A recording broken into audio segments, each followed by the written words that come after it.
چند خبرې په دې حق لماندې کوو چې یو صوفي سړی به په معاشره کې څنګه وخت تیروي.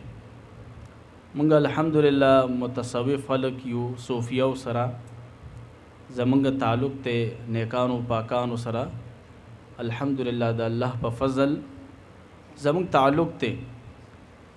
نو دغه تصوف موږ ته څه درس راکوي چې ته به خپله معاشره کې څنګه وخت تیرې.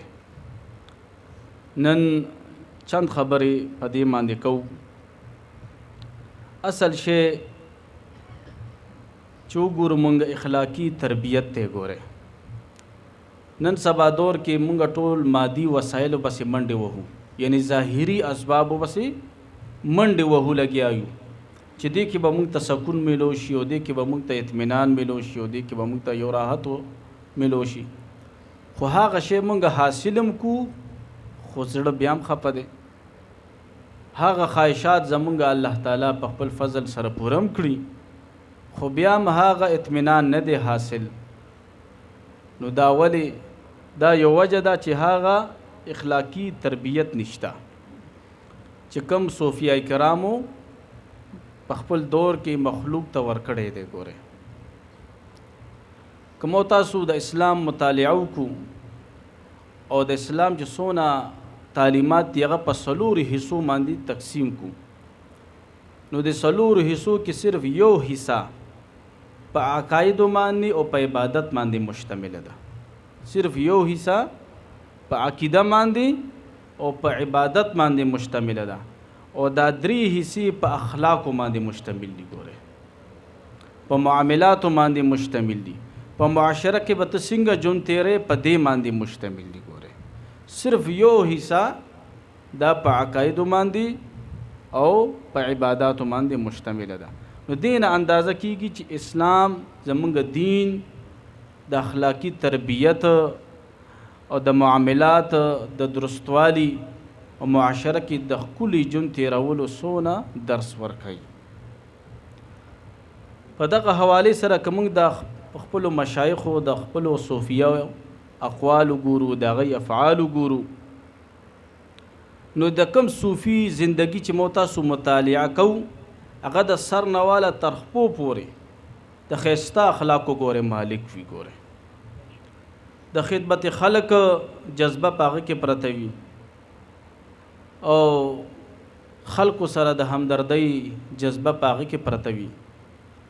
نو که دغه تعلیمات د صوفیای کرامو د بزرګانو مونږ ټول خپل کړو او یو داسې معاشره جوړه شي چې د هر چا دغه جذبه وي چې یاره زه خپل حق ته ښکته کم خو زما د ورور مسلمان ته د حق ملو شي. دا د هر مسلمان دغه جذبه جوړه شي نو یو ډېر عظیمه معاشره به جوړه شي. ګوره ډېر عظیمه معاشره. د هر چا چې دا سوچ پیدا شي چې زما د وجې دی چاته تکلیف ملولی شي، زما د وجې څوک ضرر چاته ضرر ونه رسیږي، چې د هر چا دغه سوچ جوړ شي نو یو ډېر عظیمه معاشره به جوړه شي. ګوره او دغه سوچ او فکر هم تصوف ورکوي. ګوره د اسلام په رڼا کې، د قرآن او د حدیثو مبارکو په رڼا کې. ګوره صوفیه کرام فرمایي چې معاشره کې داسې وخت تېروه که ستا څوک زیاتې مو کي ته دغه خطا معاف کوه، دغه خطا معاف کوه. لکه حضرت شاه سلیمان تونسی رحمت الله تعالی علیه یو بزرگ تیر شوی دی زموږ د سلسلې د چشتی او عظیم شیخ دی، پیر پټان سے مبارک رحمت الله تعالی علیه باندې هم مشهور دی. دوی مبارک یو ورځ خپلو مریدانو سره چرته روان دي، یو ځای کې ماشومان لګیا دي په یو بوټي باندې کاڼي ولي او میوې ځان له راغورځوي. ناګهانه یو کاڼی راغلو په پیر صاحب مبارک رحمت الله تعالی علیه په چهره مبارکه باندې ولګېدو. مریدان ټول غصه شو چې زموږ پیر صاحب مبارک په کاڼو ولګېدو. هغه مریدانو دا ماشوم را ونیولو. پیر پټان صاحب رحمت الله تعالی علیه ورته آواز وکړو چې پام کوئ، ګوره د ماشوم ته څه مه وایئ، مال یې راولئ. ماشوم باندې رچار لګېدلی دی ریږ دی ټول چې مریدانو خیره ونیولم چې پیر صاحب به راسره څه عمل کوي. پیر صاحب ته یې راوستو حضرت شاه سلیمان تونسي چې په پیر پټان صاحب مبارک رحمت الله تعالی علیه باندې مشهور دی، دوی مبارک خپل زړه ته جوخ کو. هغه ماشوم خپل زړه ته جوخ کو، ښکلی کو، محبت یې ورسره وکړو او مریدانو ته فرمایي دعا وکړئ. شابه زم لاسونه اوچتوم و تاسو هم دعا ته لاسونه اوچت کوئ چې د ماشوم نه الله تعالی ولی جوړ کړي، دنه بزرگ جوړ شي، دنه د الله یو نیک بنده جوړ شي، د لاس د مخلوق ته خیر ورسیږي. یو مرید ورته بیا وفرمایل چې حضرت صاحب دغه ماشوم خو په تاسو باندې کاڼی ویشتی او تاسو ورته دعا وکړه.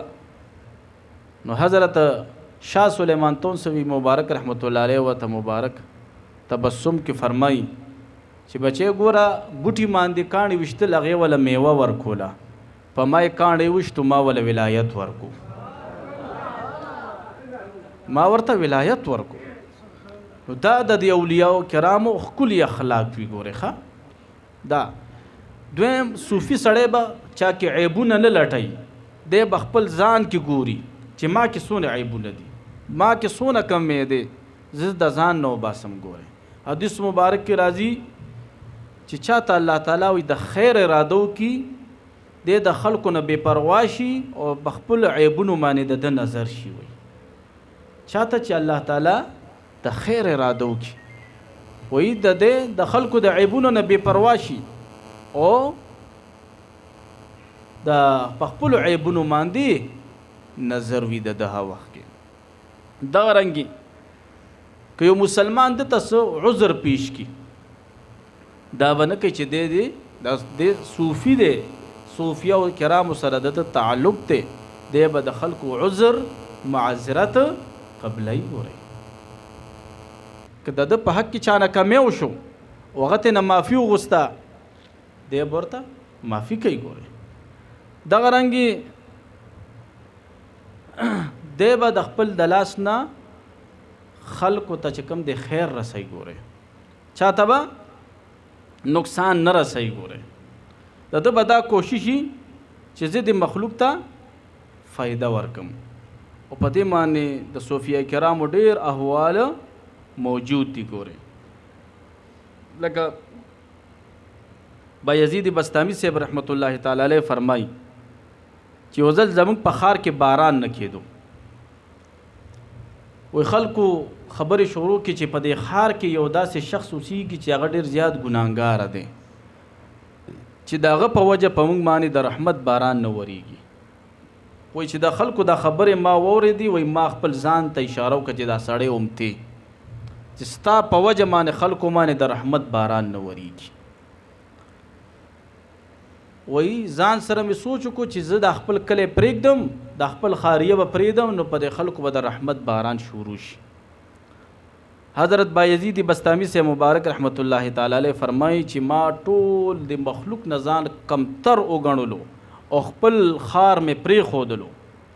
وایي زما مالک ته زما د عجیزي دونه خوښه شوه چې څنګه مې د خار نه اخوا قدم کېښولو، زه یې د ابدالو په مقام کې واغستمه. ولی ما د مخلوق خیر ولټولو چې په دای باندې د رحمت باران وشي. کینې بایزید بستامي صاحب مبارک رحمت الله تعالی علیه خو ډېر جلیل القدر ولی دی، د هغه د برکته خو په خلکو به رحمت باران کېدو، خو چې څونه د لوی مرتبې ولی وي هغه کې عاجزي ګورې ډېره زیاته پرته وي. ګورې دارنګې حضرت ابراهیم بن ادهم مبارک رحمت الله تعالی علیه د خلکو د ښېګړو پورې درته ویم چې دا تصوف مخلوق ته ښېګړه رسول دي. ګورې یوازې تسبیح اړول نه دي، ګورې یوازې دا پټکې په سر باندې کېښودل نه دي. ګورې مخلوق سره مینه کول، مخلوق ته خیر رسول، مخلوق ته فایده رسول، مخلوق سره چې کوم دی محبت ساتل. و زه تسبیح اړوم، زه د په سر دستار د زما پروتي سپینې جامې دي او زړه مې دننه غرق دی د بغض نه، د حسد نه، د تکبر نه، د فخر نه، زما د اړه ډک دی. نو څه پې د دې سبقونو د دغه پټکي، د دغه دستار، د دغه عباداتو ما ته هیڅ خیر نه دی میلو. ګورئ ځکه خو صوفیا فرمایي چې عوام په عباداتو په ریاضاتو کې مصروف دي عوام، او موږ صوفیا د خپل اخلاقو په ټیکولو کې مصروف یو. ګوره چې موږ خپل ځان ټیکو، بس دا زموږ عبادت دی.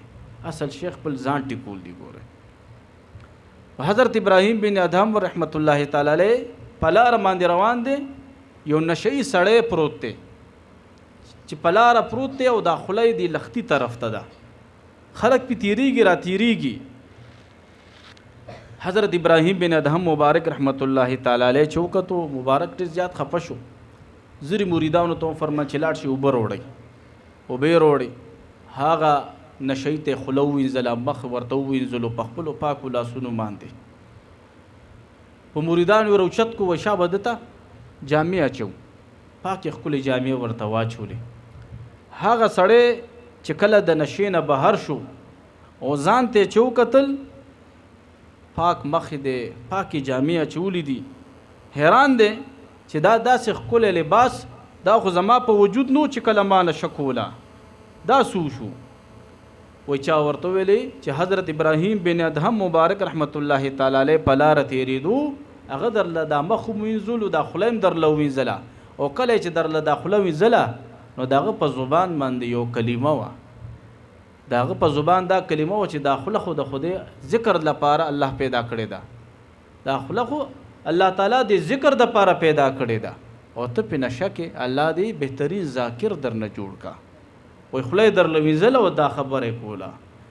هغه نشهی کې داسې انقلاب رالو چې لوی بزرګ ته نه جوړ شو. ګورئ لوی هستی ته نه جوړه شوه چې خا ما سره حضرت ابراهیم بن ادهم رحمت الله تعالی علیه دونه محبت وکړو چې ما ته کپړې واچولې، ما ته مخ ووینځلو، ما له خوله ووینځله. او حضرت ابراهیم بن ادهم رحمت الله تعالی علیه ته هاتف نه غیبي اواز شو په دغه موقع باندې چې تا غله مخ ووینځلو، مونږ به لړه صفا کولو، مونږ ورله زړه صفا کولو. دا ګوره مخلوق ته خیر رسول دی، ګوره مخلوق ته فایده رسول دی.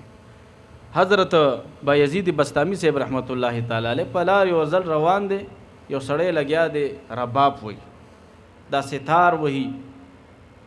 حضرت بایزید بستامی صاحب مبارک رحمت الله تعالی علیه مبارک ولا حول ولا قوة الا بالله العلی العظیم دغه ویلې، او یې فرمایل چې دا مکه و دا خنه کې.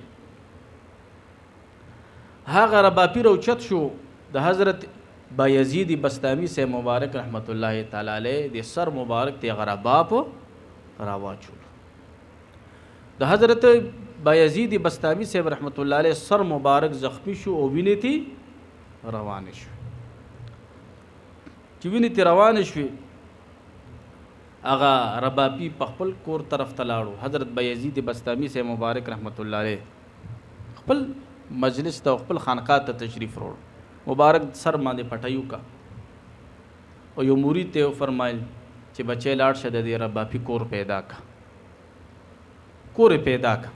هغه مرید چې د رباپي کور پیدا کو، مرید ته پیسې ورکړي چې رباب په څو باندې کېږي، د رباب پیسې ولا ورکړي چې دا والا او غله به یوسي چې په دې ځان له بل رباب والا، او څه حلوای والا ورکړه هغې ورته دم کا چې دا حلوا ورلیوسه دته زما په وجه تکلیف رسېدلی دی، او دی به د رباب په غم کې ډېر زیات چې کوم دی ګرفتار وي چې زما رباب مات شو، لاړ شه دا حلوا ولا زما طرف نه ورکه چې دا غم یې په خوشحالۍ بدل شي.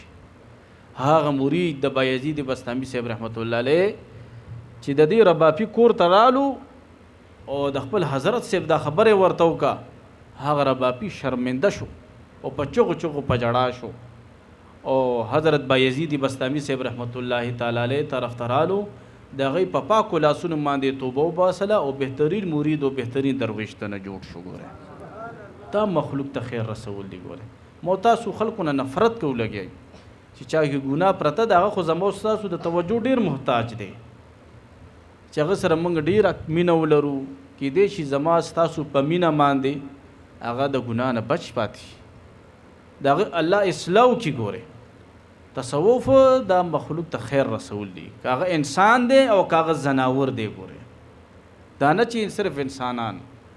د امام غزالی سے مبارک رحمت الله تعالی علیه په باره کې راځي که نه چې دا مبارک بهترین محدث دی، بهترین مفسر دی، بهترین مصنف دی، بهترین مؤلف دی، بهترین مدرس هم دی او حدیث و حافظ و مبارک بهترین عالم چې ډیر کتابونه مبارک لیکلی دي. دوی مبارک چې کله وفات شو، حضرت امام غزالی سے مبارک رحمت الله علیه پس د وفات چا په خوب کې ولیدل چې رب د سره سم معامله وکړه. حضرت امام غزالی سے مبارک رحمت الله علیه وته فرمایي چې ما خو ویلې چې ما ډېر درسونه کړي دي، ما ډېر کتابونه لیکلي دي او ما ډېر د دین اسلام خدمت کړی دی. زه خو په دې سوچ او فکر باندې قبر ته تلم چې ماله به الله تعالی د دې د برکت ډېرې درجې او بخښنه راکوي. خو چې قبر ته رالم معامله عجیبه وه. وایي څنګه معامله عجیبه وه؟ وایي یو ورځ ما کتاب لیکلو، کتاب مې لیکلو او څنګه مې چې دا قلم په دې صحیح کې ډوب کو، وایي ناګهانه یو مچ رالو، مچ او زما په دې قلم باندې کېناستو او مچ ډېر زیات تږی و، زه پې پوه شوم. وایي ما دا قلم ځان سره داسې ونیولو، وایي ما ویلې چې دا مچ خزان موړ کی دی تږی دی چې دی په دې صحیح باندې ځان خو موړ کړي نو هله به بیا زه لیکل شروع کړم. وایي د هغه مچ دپاره ما دا قلم نیولی و. وایي زما د رب دغه ادا خوښ شوي وه، په دې باندې وبخلم. ګوره یو مچ دی خیر و رسولو، رب والله بخښنه ورکه. ګوره رب ورته بخښنه ورکه. ګوره حدیث مبارک کې راځي که نه چې یو ډمه وه، بدکاره زنانه وه او د خپلې فحاشۍ نه واپس خپل کور ته را روانه وه چې د کوی په غاړه یو سپی وکتو. دا حدیث مبارک کې دی. ګوره سپی وکتو چې هغه د کوی نه تاویږي او ډېر زیات تږی دی چې د ډمې د بدکارې زنانه دغه منظر کتو چې دا سپی خو ډېر زیات تږی دی. زر خپله لوپټه راواغېستل او پڼه پیزار یې راواغېستو او کوي ته ښکته کړو. په دې خپل پیزار کې د کوی نه اوبه راواغېستلې او د سپي ته په خوله کې واړولې. حضور نبی کریم صلی الله علیه وسلم فرمایي چې دغه زنانه الله تعالی په دې وبخله. ګورې دې ته بخښنه ورکړه. مخلوق ته خیر رسول دا د تصوف غټ مشن دی. ګورې چا سره نفرت نه کول. حضرت جنید بغدادي رحمت الله تعالی علیه مبارک یو ځل په سفر کې روان دی، یو مرید ورسره دی، په کشتۍ کې دی. په دې کشتۍ کې څه ځوانان دي چې ډېرې مستیانې کوي، لګیا وي، ډېرې زیاتې مستیانې کوي چې آن دونه مستي وکړه چې په جنید بغدادي رحمت الله تعالی علیه پورې هم خنده وکړه. نو دا مرید ډېر زیات غصه شو. حضرت جنید بغدادي رحمت الله تعالی علیه ته فرمایي چې زما شیخ تاسو پوری دغه ځوانانو خنده وکړه، یو خو ګانې بجانې کوي لګیا دي، مستیانې کوي لګیا دي، او بل په تاسو پورې خنده وکړه، نو دی ته بد دعا وکړه چې دی الله تعالی غرق کړي. حضرت شیخ جنید بغدادي رحمت الله تعالی علیه دعا ته لاسونه اوچت کړو چې یا الله څنګه دا ځوانان په دې دنیا کې خوشحاله دي، داسې په آخرت کې هم خوشحاله کړي، داسې په آخرت هم خوشحاله کړي چې داسې ښکلی عمل د دوی نصیب شي، داسې ښکلی عمل د دوی نصیب شي چې په آخرت کې هم دوی ته خوشحالي میلو شي. د بزرګانو دغه کار دی. ګورې ښه دا تصوف غټ مشن دا دی چې مخلوق ته خیر برسې. ګورې خیر برسې. ای بایزید بستامی صاحب رحمت الله علیه به فرمایل یا الله مال دونه غټ وجود راکا چې د مانه د جهنم ډک شي او ټول مخلوق تی بچ پاتې شي. ټول د مخلوق ته د خیر رسولو ده د دې بزرګانو سوچو. ښه بایزید بستامی سے مبارک بم دغه فرمایلو. شیخ شهاب الدین سهروردی سے مبارک رحمت الله علیه بم فرمایل چې الله زما د وجود دونه پر ورځ د قیامت غټ کا چې دا جهنم بس د مانه ډک شي او د ټول مخلوق بچ پاتې شي. دا ولې دا مخلوق ته د خیر رسولو د دې سوچ وګورئ. ښه حضرت ابوبکر شبلی رحمت الله تعالی علیه نه چاته پوسو کو چې صوفي څه ته ویل کی؟ وای صوفي هغه شخص دی چې ټول مخلوق ته داسې وګوري لکه چې څنګه خپل د کور افرادو ته ګوري. ټول مخلوق ته داسې نظر کوي څنګه چې د خپل کور په حیا او په عزت باندې خفه کېږي، داسې چې په ټول مخلوق باندې دی خفه شي. دغه اصل صوفي دی ګوره. ها دا اصل صوفي دی ګوره. حضرت خواجه معین الدین چشتی اجمیری رحمت الله تعالی علیه نه چاته پوښتنه چې صوفي سړی څنګه وي. حضرت خواجه معین الدین چشتی اجمیری رحمت الله تعالی علیه ورته یو زبردست جواب ورکړي چې هغې کې ما لپاره تاسو ټولو دپاره یو ډېر لوی عبرت و سبق پروت دی. مبارک ورته فرمایي چې صوفي هغه وي چې هغې کې سخاوت د دریاب په شان پروت وي، چاته منع نه کوي. ګوره هر چا له مینه ورکوي، محبت ورکوي، چا د هغه په خوله کې نه وي. ګوره دویم د نور په شان پکې شفقت پروتي. ګوره وایي تا د نور ته کتلی دي چې دی کله سهار ټایم کې روزي نو د هر چا له دی رڼا ورکوي. دا نه چې دا غریب دی د له ډېره رڼا ورکم، دا مالدار دی د له کمه نه. که مالدار دی د هغه په بنګله باندې یو شان رڼا لړه کوي، که غریب دی د هغه په جومپړی باندې هم چې کوم دی یو شان رڼا لړه کوي. وایي د بزرګانو دا مثال دی، هر چا ته چې کوم دی مینه ورکوي، محبت ورکوي. ګوره اوس خو الله دې معافي وکړي، استانونه خو د ایم پی او د منې دفترې جوړې دي. ګوره چې مالداره سړی راځي د هغه بل شان پروټوکول کېږي. تاسو هم په استانو ګرځئ، ډېرې کم استانې داسې پاتې دي چې هغې کې دغه صوفي او هغه لږ شه ډېر رنګ پکې شته. ګورئ یعنې اکثریت اوس معامله بل طرف ته روانه شوې ده. نو خواجه معین الدین چشتی اجمیری رحمت الله تعالی علیه فرمایي چې صوفي کې به د نور په شان شفقت پروتي. ګوره دی به هر چاله خیر ورکوي، هر چا سره به محبت کوي. او دریم د ځمکې په شان به پکې عاجزي پرته وي. ګوره تکبر نه به دی ځان لرې ساتي.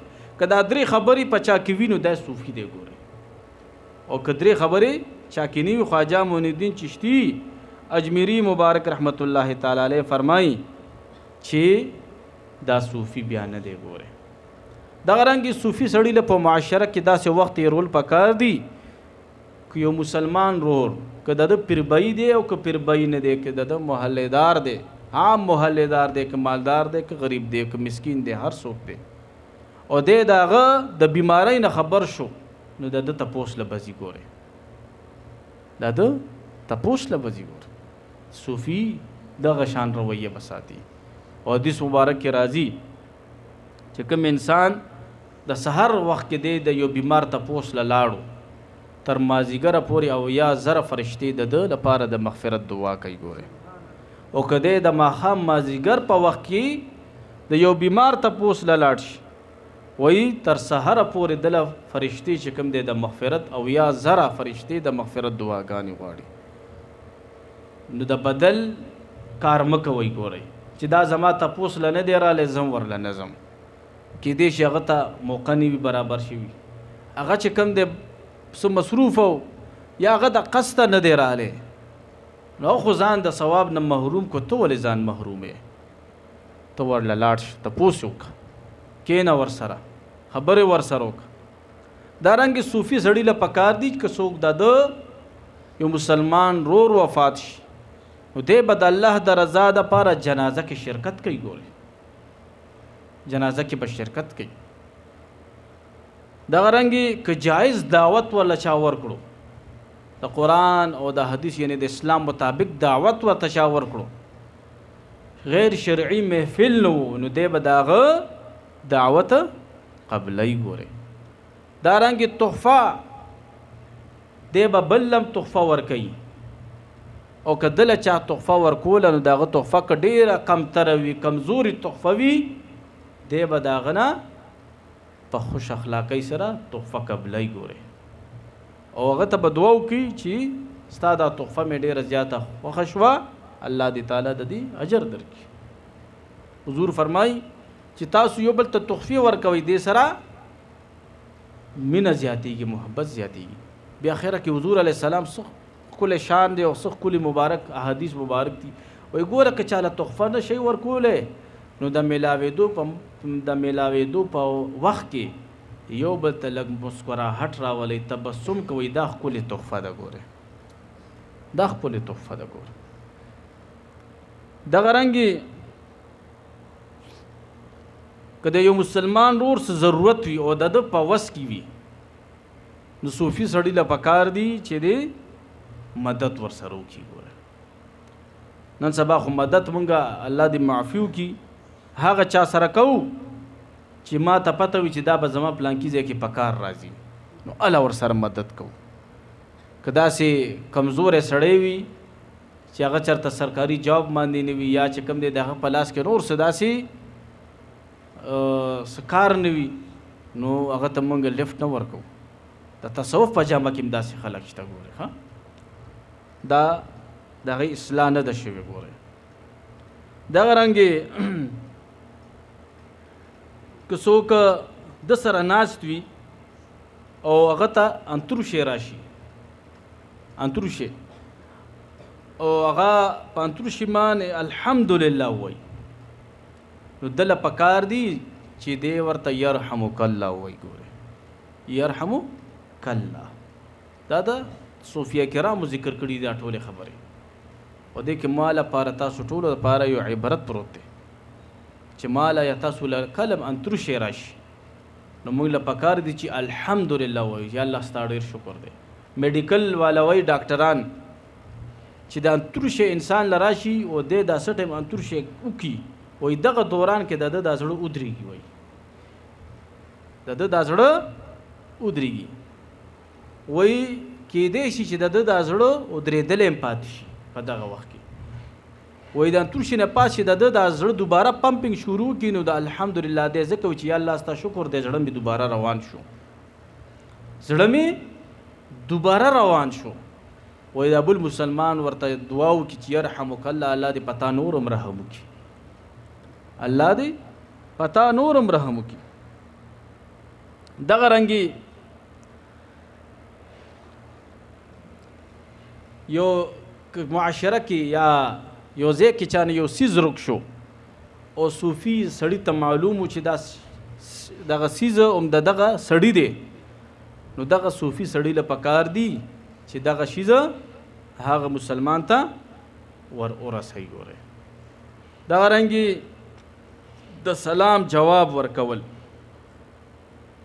مسلمان باندې سلام اچول، صوفي سړي له پکار دي چې په مسلمان باندې سلام اچوي. ګورئ ما ډېر خلک لیدلي دي غټې غټې تسبیح به ورسره وي، غټ پټکې به یې په سر وي. زما خپله د مشاهده کې دا خبره تېره شوې ده، په لاره به رواني په خوله کې به د ده سلام نه وي. ګورئ نه دا ښه خبره نه ده. ګورئ حضرت ابو طفیل بن کعب رضی الله تعالی عنہ دی فرمایي چې زه به کله کله حضرت عبدالله ابن عمر صاحب ته تلم، ما به ورسره صحبت کولو، ناسته به مې ورسره کوله. د حضرت ابو طفیل بن ابی بن کعب رضی الله تعالی عنہ فرمایي چې کله کله به حضرت عبدالله ابن عمر رضی الله تعالی عنہ بازار طرف ته روان شو، وی بازار کې به وګرځېدو، وی ما به ورته وفرمایل چې ای عبدالله ابن عمره ګوره نه دې څه واغستل، نه دې څه خرڅ کړه، نه دې چا سره څه کار و، او نه چې کوم دی څه سودا دې وکړه، هسې بازار کې وګرځېدي او بس راغلی واپس خپل ځای ته کېناست. د حضرت ابو طفیل بن ابی بن کعب رضی الله تعالی عنہ وجود نه لږ درون ډېر غټ، حضرت عبدالله ابن عمر سے مبارک و سره خوش طبیعتی په طور باندې فرمایل اے پهلوانه اے غټه تا ته پته نشته ما د حضور ښکلی سنت ادا کړه دی بازار کې، تا ونه کته چې ما په څونه خلکو باندې سلام واچولو، ما په څونه خلکو باندې سلام واچولو. نو حضرت عبدالله ابن عمر سے مبارک به دې دپاره صرف بازار ته تلو چې په هر دکاندار به سلام اچولو. ګورئ په هر دکاندار به سلام اچولو. ګورئ کوشش کوئ دا سلام ګورئ د جنت نه راغلی دی. ښه کله چې حضرت آدم علیه السلام مبارک الله جوړ کو او د ده په وجود مبارک کې روح مبارک واچولو، د مبارک سترګې کولو کې ودرېدو. الله ورته پړه کې واچول چې لاړ شه هلته د فرشتو مجلس جوړ دی، په هغې باندې سلام واچوه. حضرت آدم علیه السلام رالو، فرشتو باندې السلام علیکم دا سلام یې واچول. ټولو فرشتو ورته جواب ورکړ وعلیکم السلام ورحمت الله. دغه سلام د جنت نه راغلی دی. وی بیا الله تعالی ورته وفرمیل ای آدمه دغه سلام بس تر ورځ د قیامته پورې ستا په اولاد کې عام وي. ګورې ستا په اولاد کې به عام وي. ګورې یو صحابي عرض کوي اے د الله رسوله کم اسلام بهتر دی؟ رسول الله مبارک صلی الله علیه وسلم ته فرمایي چې په خلکو باندې خوراکونه کوه او بل چې کوم دی که پیژنې او که نه پیژنې په هر چا سلام اچوه. د بهترین اسلام دی. بس خلکو باندې د الله د رضا دپاره خوراک کوه، خو نیکانو خلکو باندې ګورئ حضور فرمایي چې تاسو په نیکانو خلکو باندې طعام خوروئ. ګورئ بل حدیث مبارک کې راځي علماء کرامو باندې، حافظانو باندې، د مدرسې طالبانو باندې، داسې بزرګانو باندې.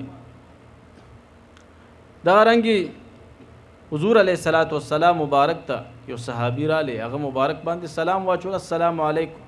حضور فرمایل د 10 نیکۍ وګټلې. بل صحابي راځي هغه فرمایل السلام علیکم ورحمت الله. حضور فرمایل چې د 20 نیکۍ وګټلې. بل صحابي راځي هغه سلام اچي السلام علیکم ورحمت الله وبرکاته. ورحمت الله سره وبرکاته جمع کړو. و حضور فرمایي چې د 10 نیکۍ وکړي. او بل حدیث مبارک کې راځي که وبرکاته نه بعد څوک ومغفرته ورسره جمع کړي نو د 40 نیکۍ وګټلې. ګورئ 40 نیکۍ. ګورئ نو کوشش کوئ چې سلام د الله د رضا دپاره په یو بل باندې اچوئ. دا مو وایئ چې زما دا پیربئی نه دی، دا ما د پیر سے مرید نه دی په د سلام ناچو. نه، سلام به د الله د رضا دپاره اچي. دارنګې دا هم به سلام ناچي چې دا ما سره سیروزې له نه ځي په ده به سلام ناچو، شب جمعې له را سره نه ځي په ده به سلام ناچوم. نه نه، دا زما سره د پیر صاحب ځای ته نه ځي په ده زه سلام ناچوم. نه، سلام د خدای رضا دپاره، د خدای رضا. بس ځکه وله زموږ د کور کې بیماریانې هم ډېرې شوې ځای په ځای. زموږ کور کې د سلام طریقه ختمه شوه. ګورئ که مشر دی کور ته راځي په خوله کې سلام نشته، که کشر دی هغه هم راځي په خوله کې د سلام نشته. نو د سلام مطلب څه دی؟ السلام علیکم، الله دې په تاسو سلامتیا نازله کړي. پتا دی الله سلامتیا نازله کړي، یعنې ته دی الله دې تا سلامت ولري د هر قسمه نقصانونو نه. دا خو یو بهترینه دعا ده. ګورئ حضور مبارک ته یو صحابي راځي اے د الله رسول ډېر زیات غریب مسکین مفلس سو وظیفه راله راکړه. حضور علیه السلام مبارک ورته فرمایي چې کله کور ته داخلېږي دا وظیفه ټول ځان سره کوئ نو د سوره اخلاص شریف تلاوت کوه، قل هو الله احد. بیا په ما باندې سلام اچوه السلام علیک ایها النبی ورحمت الله وبرکاته. مولا علی قاری سے فرمایي چې د هر مؤمن بنده د هر مؤمن امتی په کور کې د حضور علیه السلام روحانیت موجودی. ګورئ ښه، خو بیا د کور په افرادو باندې سلام اچوه. و ستا د کور نه به د غریبي الله لرې کړي او ستا د دې عمل سره به الله تعالی ستا مفلسي هم ختمه کړي. که محله کې څو غریب مسکین وي د هغه به هم دا مفلسي الله ستا د دې عمل د برکته ختمه کړي. ګورئ نو کوشش کوئ چې سلام ګورئ عام کوي. ګورئ ښه، حضور مبارک چې مدینه منورې ته رالو، عبدالله ابن سلام فرمایي رضی الله تعالی عنہ وی د حضور علیه السلام سره چې زما ډومبی ملاقات و حضور له خو الله ډېر حسن ورکړی وی چې زما په حضور علیه السلام څنګه ډومبی نظر پرېوتو چې د مبارک ښایسته دستار او دا ښایسته ښایسته ډلۍ ډلۍ زلفې مبارکې په اوږو پرتې. وی ما ځان سره وویل چې دا دونه ښکلې چهرې والا دروغجن نشي کېدی، دا دونه ښکلې چهرې والا درغجن نشي کېدی، دا حق او سچ د الله نبی دی. ګورئ و حضور فرمایل چې افشو السلام، تاسو سلام عام کوي. مدینه منورې ته چې کله حضور مبارک تشریف وروړو سلام عام کوي، دې سره محبت سیوا کیږي، محبت سیوا کیږي. نو کوشش کوئ چې یو بل سره سلام کوئ پوره، او کوشش کوئ چې د تلاوت په دوران کې سلام مکوئ، دارنګه د روټۍ په دوران کې سلام مکوئ. درود شریف چې دلته شروع وي بس کوم ځای کې درته ځای ملاویږي هلته کښېنه، بیا برستو ملاقات کې خیر دی. صحیح ده. دارنګه د حلقه ذکر دلته لګېدلی وي نو کوشش کوه چې حلقه ذکر کې ځان شامل کا، سلام برستو کې، او کنه ځان خوځلو رپر راغلی چې زه راغلی ما ته ځان ښې بیا صحیح ده سلام راته کوئ که نه. دغه رنګې صوفي سړی به چا سره بغض حسد نه لري. ګورئ د ده زړه به د کینو نه صفا وي، د حسد نه به صفا وي. ګورئ او ګورئ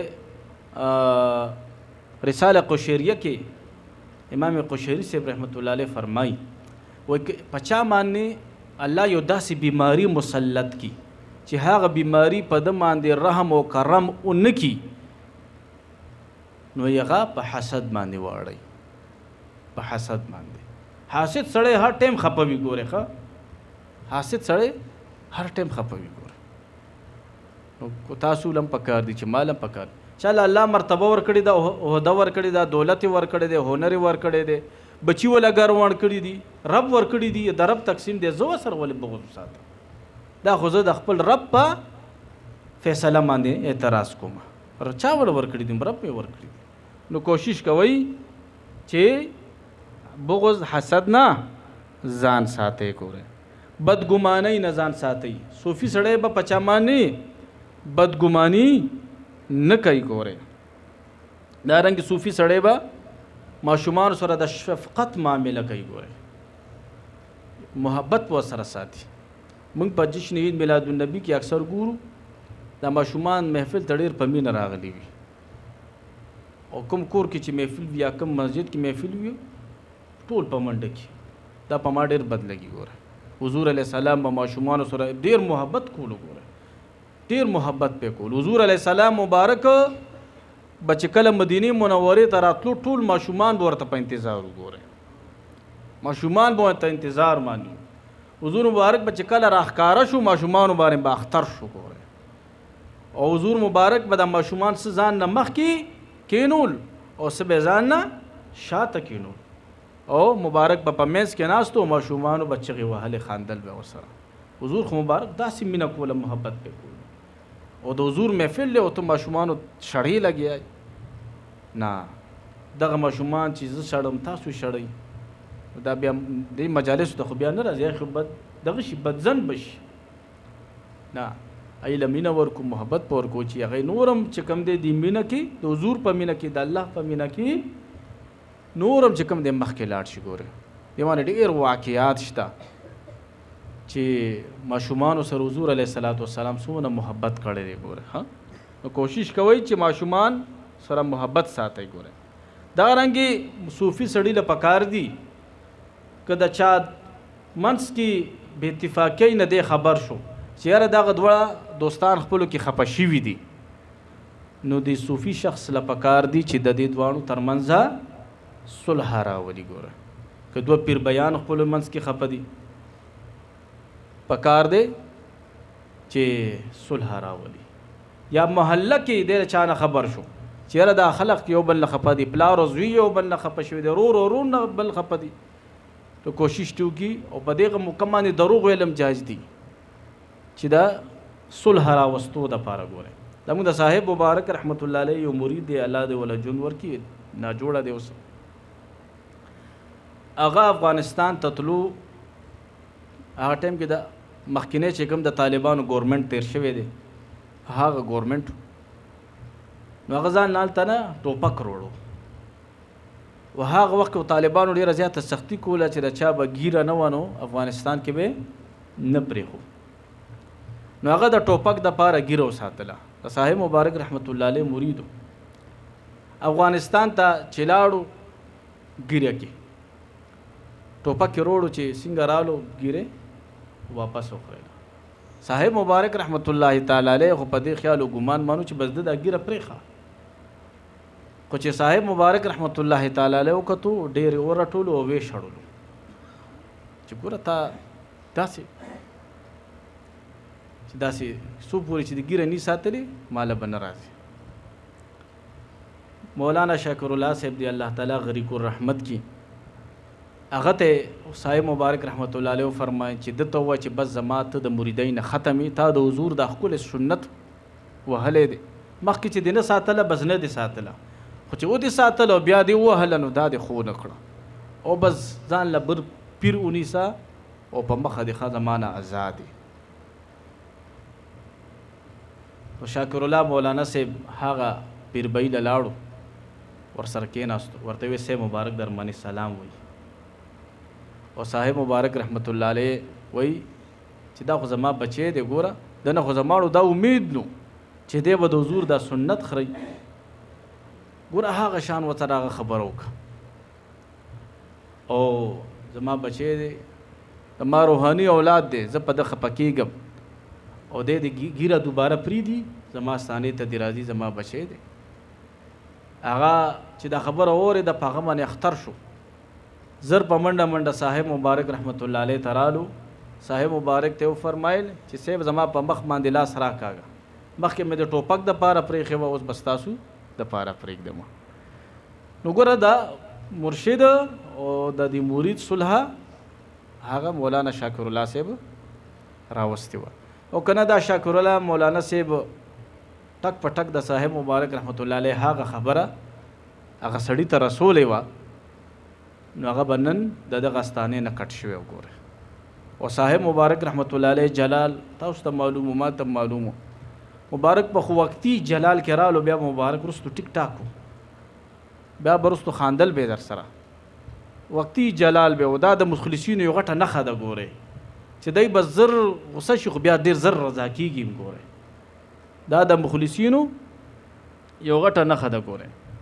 نو صوفي سړي له پکار دی چې د دوه کسانو ترمنځ څه خفګاني دی به کوشش کوي چې دا خفګان په خوشحالۍ باندې بدل کړي.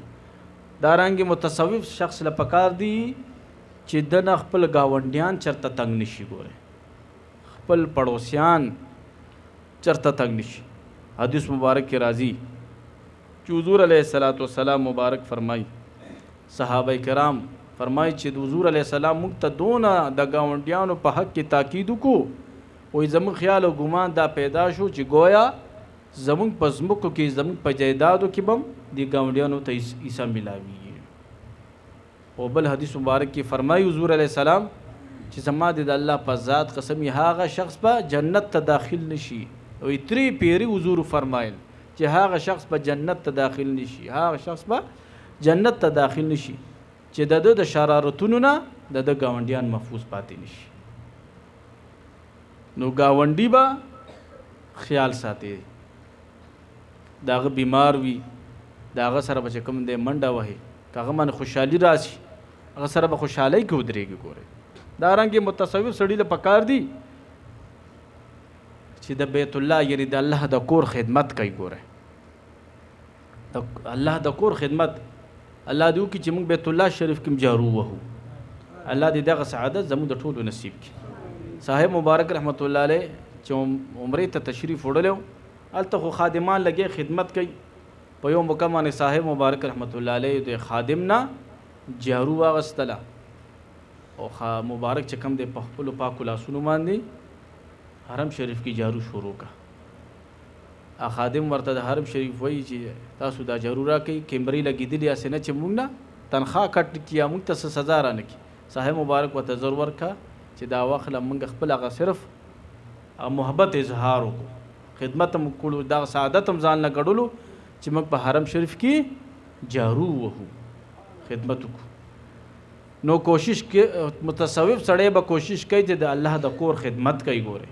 د جمعې ورځ وي او د سره وخت وي موقع وي پکار دی چې دا صوفي سړی د جومات صفایي دې وکړي، لاړ دې شي مزګزاره به راځي جومات دې ووینځي ښکلی، چټیانې دې واچوي، د امام صاحب چې کوم جانماز دی هغه دې پاک کړي، دغه ته چې کوم عصا د خطبې دپاره هغه دې ورته برابره کړي، لوډ سپیکر دې برابر کړي.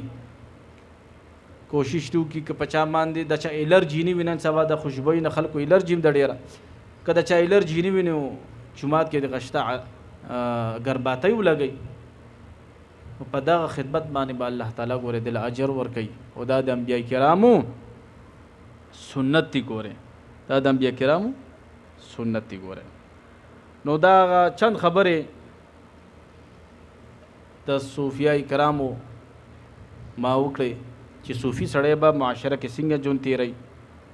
نو الله دې په دې خبرو موږ ټولو ته د عمل کولو توفیق را نصیب کړي، او کوشش کوئ چې ستاسو د لاس نه خیر ورسي هر چاته. ابو الحسن رفاعي رحمت الله علیه چې شیخ احمد بن ابو الحسن رفاعي رحمت الله علیه باندې یادېږي. 570 هجره کې د مبارک تیر شوی دی. 570 هجره کې تقریبا چې 950 کال وشو.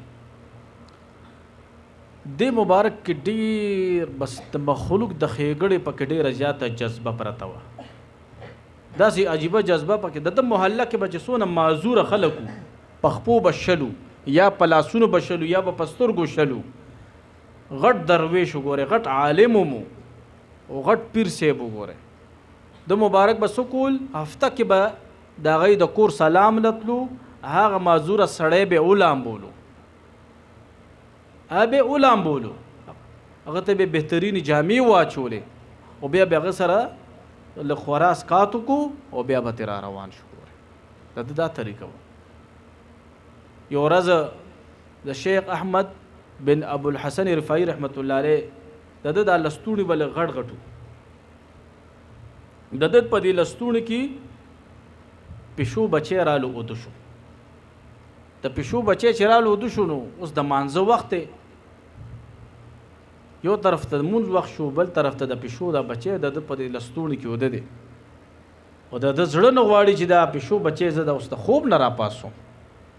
مونږ خو الله دې معافي وکړي چې تسبیح وګورو په هغه هم کاڼه ولو چې دا ولې اوده دی دلته. نه دا ښه نه کوو موږ.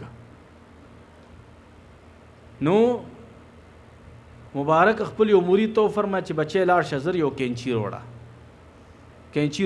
ځان یې هغه لستوڼی کټ کو، خو پیشو بچی د خوب نه پانوسلو. ګورئ د پیشو بچی د خوب نه پانوسلو. د ام عبیده کلي کې پاتې کېدو، د ده د کلي نوم. په هغه کلي کې یو سپی پمن شو. سپی هغه خلکو وشړلو، وایي دا پمن دی هسې نه چې دله بیماري موږ ته ولګي. کله چې دی خبر شو چې سپی خلکو د کلي نه بهر شړلی دی، هغه طرف ته روان دی. ځان سره یې د ویم واغسته، هغه طرف ته چې لاړو سپی پیدا کو، هلته ځان له سپرګی جوړ کو، هلته به ناستو خپل ذکر فکر عبادت به هم کولو او په سپي به یې د ویم لګوله. چې کله هغه سپی الله صحتیاب کو نو دی مبارک چې کوم دی سپی هم ځان سره راوستو او په خپل هم کلي ته واپس رالو. خلک موږ ته د انګریزانو مثالونه راکوي، هغوی په ځناور هم ډېر رحم کوي. راشه د دې اولیاو حالات وګوره، ته د خپل دین د خبر نه نو ځکه د انګریزانو صفتونه کې لګیا. دغه ابو الحسن رفاعي رحمت الله علیه په وجود به چې مچ هغه کېناستو، ماش موږ خو چې ماش یې نه نشته، مغې سره هم ته شړک پورته کړی، ورسره یو دوه کنځلې وربسي وکړو. الله دې معافي وکړي. نو د دې مبارک په وجود مبارک په چې کله ماش یې کېناستو، ماشي ته به یې وکتو، مریدانو ته به یې فرمل پرېږده چې دی سوس کي، د ده په نصیب کې چې څه دي چې هغه وسکي. ګوره صاحب مبارک رحمت الله تعالی علیه په ملیریا کې نوکر و، د دې اولیاو څه عجیبه مزاج وي. ګورې ښه، نو په ملیریا کې دوی مبارک نوکر و. نو څه وخت کې دی دپاره دغه یو کار په حواله شو چې تاسو به سپری کوئ چې دې سره دا مچان او ماشي مړه کېږي. صاحب مبارک رحمت الله علیه فرمایي چې نه دا خو زه نه کوم. افسر ورته وایي ولې؟ وایي ماشي او مچان دا د خدای مخلوق دی، دا خو د خدای مخلوق دی، وایي دا خو زه نه وجنم. د دې اولیاو څه عجیبه مزاج وي. ګورئ ښه، د ابوالحسن رفاعي رحمت الله علیه په وجود به چې ماش یې کېناستو نو مبارک به نه مړ کولو. اوس خو ډنګي ماشي رالی دی، احتیاط کوئ. ګورئ هسې نه چې د غنی په شان مخري او بیا مبارک ابوالحسن رفاعي رحمت الله علیه په سفر کې بخکل معمولو سفر کې بچ دی مبارک چرته تلو نو د خشاک په ځان سره راجم کو چې کوم خدای بوټي به د چا بوټي بنو د چا ملکیت کې بچ بوټي نو هغه بوټونه به خشاک راجم کو او د پکیلی علاقہ کې بچ سونه غریب او مسکین او پټول بیا خشاک تقسیم کو ګوره دا مخلوق ته خیر رسول دي تصوف دا دی ګوره ها دا چا د بیماری نه بچ خبر شو چې فلان کې بیمار دی روز 2 ورځې به سفر وکړو دغه د بیماری تپوس له ځان رسول ګوره نن خو زما اوستا پیربئی بیمار وي او موتا یو 2 خلی تپوس نه کو ګوره چیرې زما د پیربئی بیمار دی یا یو 2-3 جمعې شو نه د ښکارا شوی راځه لږ تپوس وکړه چې څه چل پې شوی دی راځه سه وته لږ رنګ وکړه یار ښکارې نه دا شی ما نه ما کېشته نه تاسو کېشته ګوره او دا تصوف ته ګوره اصل کې د مبارک سه عجیبه طبیعت ګوره د شیخ ابوالحسن رفاعي مبارک رحمت الله علیه د به مریدانو ته فرمایل چې ما کې څه عیب وي ما ته بیانوي نن سبا پیر صاحب چاته داسې وایي ول زه به ځان به والم مریدانو ته به بارها ویل که ما کې تاسو څه عیب وګورئ نو ما ته وایي چې پیر صاحب تا کې دا غلط کار دی دا ځان نو باسه دا ځان نو باسه یو مرید ورته اخر ورپاسېد ورته فرمایي حضرت صاحب تاسو کې یو عیب شته وایي څه عیب دی وایي مرید هم ډېر زیات هوښیار ورته فرمایي هغه مرید چې زموږ غوندې کمزوري او بدعمله خلک تاسو ځان سره کېنوئ دا تاسو کې ډېر غټ عیب دی چې زموږ غوندې کمزوري خلک هم تاسو ځان سره پرېږدئ دا تاسو کې ډېر غټ عیب دی حضرت شیخ احمد بن ابوالحسن رفاعي رحمت الله علیه چې دا خبره ورزار او قطار باندې وجړېدو او یې فرمایل چې نه تاسو ما نه ټول بهتر یې تاسو د ما نه بهتر یې زه تاسو د ځان نه بهتر ګڼم او بیا اخر کو فرمایي چې زه ستاسو خادم یم زه ستاسو خادم یم دوی مبارک باندې چې کله بیماری راتله وفات کېدو د ده باندې داسې عجیبه بیماری راغلې وه چې ده نه به په دستونو کې غوښه تله یو مرید ورته وفرمایل چې حضرت صاحب په تاسو باندې ډېر تکلیف دی وایي یو بچی ډېر تکلیف دی راته وایي دعا وکړه چې الله تعالی دې روح کړي وایي نه بچی وایي د الله په مخلوق باندې یو عذاب راتلو عذاب وایي ما رب ته سوال وکړه چې یا الله د عذاب په ما راوله خو دا مخلوق بچ کا دا تکلیف په ما راوله خو دا مخلوق بچ کا دا تصوف ته وګوره مخلوق ته خیر او رسول وګوره مخلوق ته خیر او رسول مالم پکار دي تاسو لم پکار دي چې مونږه مخلوق ته خیر او رسول دا د تصوف غټ مقصد دی خیر به څنګه رسول په خپلم دلته مجلس ته راځو د درود شریف بل تم دعوت ورکو چې راځه د درود محفل له کستا د وجه هغه یو لس پیریم درود شریف ویلې څونه کار دی وکړو حضور ته ناراضي شو چې هغه حضور راضي شو تا نه راضي شو کستا د وجه هغه دلته یا بل ځای کې بیعت شو ذکر یې واغستلو او د هغه اصلاح شو هغه نه د الله ولی جوړ شو تا لپاره دا یو ډېره لویه صدقې جاریه وګرځېده ګوره تا لپاره ډېره لویه صدقې جاریه وګرځېده دغه رنګې مخلوق ته خیر رسول اخلاقي لحاظ سره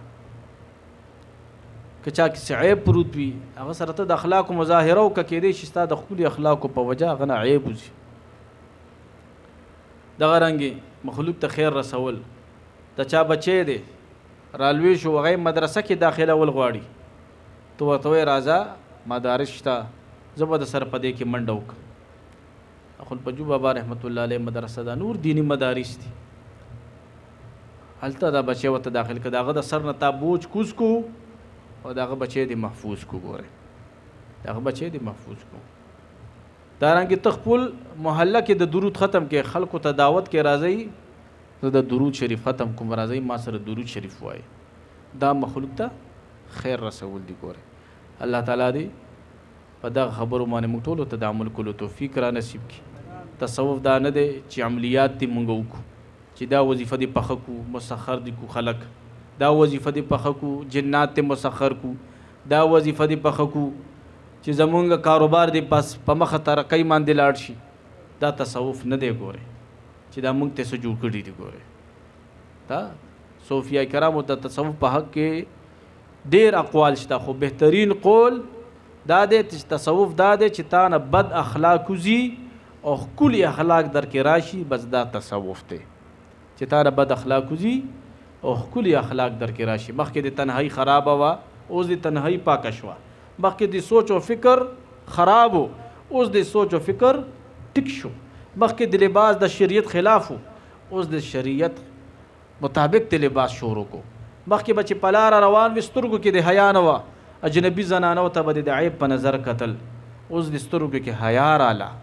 مخکې به چې کوم د ستا زړه کې بغض حسد پروت و، اوس هغه بغضونه حسدونه ووتل. مخکې به تا کې تکبر پروت و، فخر در کې پروت و، په خپلو کارنامو به د برید تاول، هغه شی ختم شو. دغه تصوف دی. تا نه انانیت ووتو، تا نه فخر ووتو، دغه تصوف دی. ګورې ښه الله دې مونږ په صحیح معنو کې په تصوف باندې پوي کړي. ګورې تصوف دا نه دی چې ته په هوا والوځه، ته د اوبو د پاسه مزهلې وکړه، دا تصوف نه دی. ګورې الله دې زموږ د ټولو اصلاح وکړي.